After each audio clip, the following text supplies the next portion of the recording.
ఇటీవల పవన్ కళ్యాణ్ గారు ఆయన కూర్చొని తాళ్ళు తీస్తా, నరాలు తీస్తా,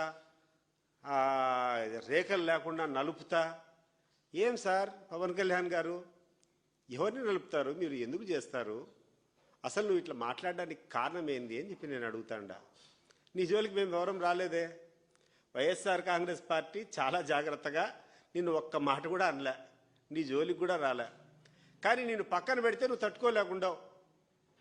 ఈరోజు కూర్చొని నీ ఇష్టానుసారము నీ ఇష్టం వచ్చినటువంటి బ్యాడ్ లాంగ్వేజ్తో నువ్వు కూర్చొని ఏదో పెద్ద రౌడీ మాదిరి తాట తీస్తా, తోలు తీస్తా. ఎవరిని సార్ నువ్వు తోలు తీయాల్సింది?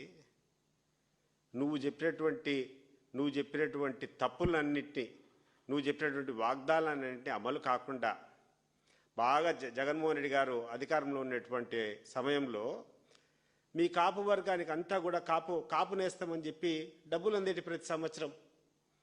నువ్వు వస్తే ఇంకా గొప్పగా ఏదేదో చేస్తారనుకున్నారు. ఆ సామాజిక వర్గం అంతా నీతో సేల్ అయింది. ఈరోజు ఆ కాపు నేస్తం అనేది ₹1 ఎవరికి రాలే. ఆ రానటువంటి వాళ్ళకు తాట తీస్తావా, మమ్మల్ని తాట తీస్తావా? ఎన్నికల ముందు పెద్ద పెద్ద వాగ్దానాలు చేసావు, ఏంటేంటో చేపిస్తావు, రాష్ట్రానికంతా మేలు చేస్తావని చెప్పి.